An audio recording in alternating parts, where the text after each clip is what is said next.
Menteri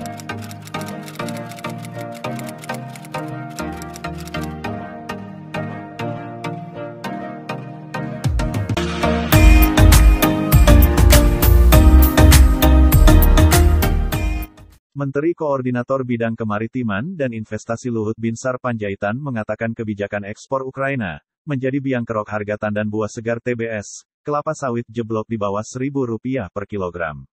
Luhut mengatakan Ukraina kembali membuka keran ekspor minyak nabati sunflower atau minyak biji matahari. Sebelumnya, ekspor produk itu tak dilakukan selama 5 bulan terakhir. Selain itu, Ukraina juga menurunkan pajak ekspor minyak biji matahari. Dengan kebijakan itu, pemerintah setempat berharap ekspor kembali menggeliat. Memang tidak mudah menaikkan harga TBS itu karena kan selama ini harga minyak di Ukraina, minyak sunflower itu sudah lama tak terekspor berapa bulan, 4-5 bulan. Sekarang dia Ukraina, menurunkan pajak ekspor juga, pengaruhlah ke yang lain, ungkap Luhut di Hotel Grand Sahit Jaya, Kamis 7/7/2022. Luhut mengaku belum punya proyeksi kapan harga TBS kelapa sawit bisa kembali merangkak. Sebab, Ukraina masih akan gencar mengekspor minyak biji matahari karena pasokan melimpah. Gak bisa ngomong sekarang kapan harga TBS naik. Harus lihat Ukraina, cadangan minyak biji matahari, besar sekali. Sekarang dibuka ekspor, pajak dikurangi, jelas Luhut. Sebelumnya, Serikat Petani Kelapa Sawit SPKS, mengatakan harga TBS kelapa sawit masih berada di bawah Rp1.000 per kilogram di banyak daerah Indonesia. Bahkan, harga TBS kelapa sawit di Kabupaten Seruyan, Kalimantan Tengah, anjlok hingga Rp650 per kilogram. Kepada bidang organisasi dan anggota SPKS Sabarudin mengatakan harga TBS kelapa sawit mulai menurun sejak pemerintah melarang ekspor CPO pada April tahun 2022 lalu.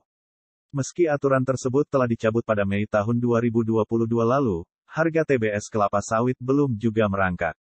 Alasannya tangki-tangki di pabrik kelapa sawit itu penuh, sehingga perusahaan PKS memprioritaskan buah mereka atau buah petani plasma.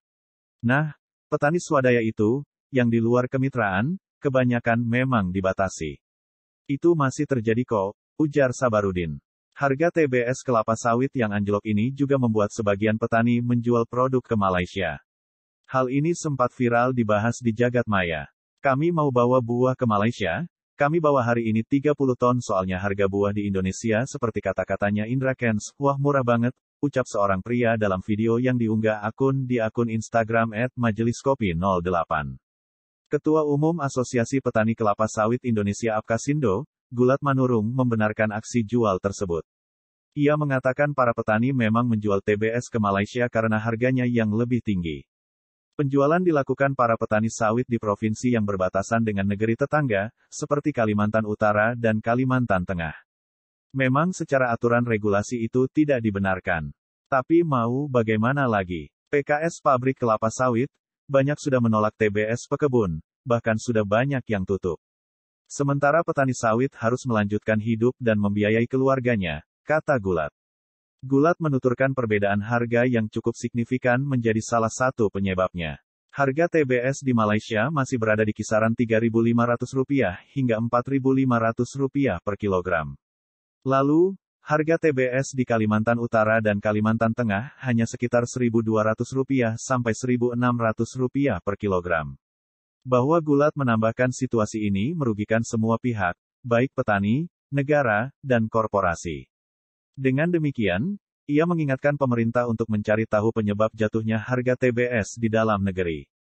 Di samping itu, respon Menteri Perdagangan Zulkifli Hasan menilai wajar aksi petani yang ramai-ramai menjual TBS kelapa sawit ke Malaysia.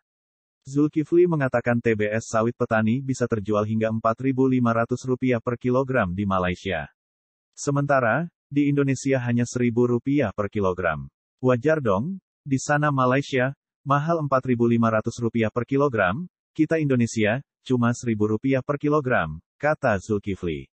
Untuk mendorong harga TBS sawit di dalam negeri, sambung Zulkifli, pemerintah mendorong percepatan ekspor CPO bagi perusahaan yang sudah mendapatkan izin ekspor. Kami percepat nih agar lancar lagi, surat perizinan ekspor untuk yang sudah penuhi DMO, sudah kami keluarkan, tutup Zulkifli.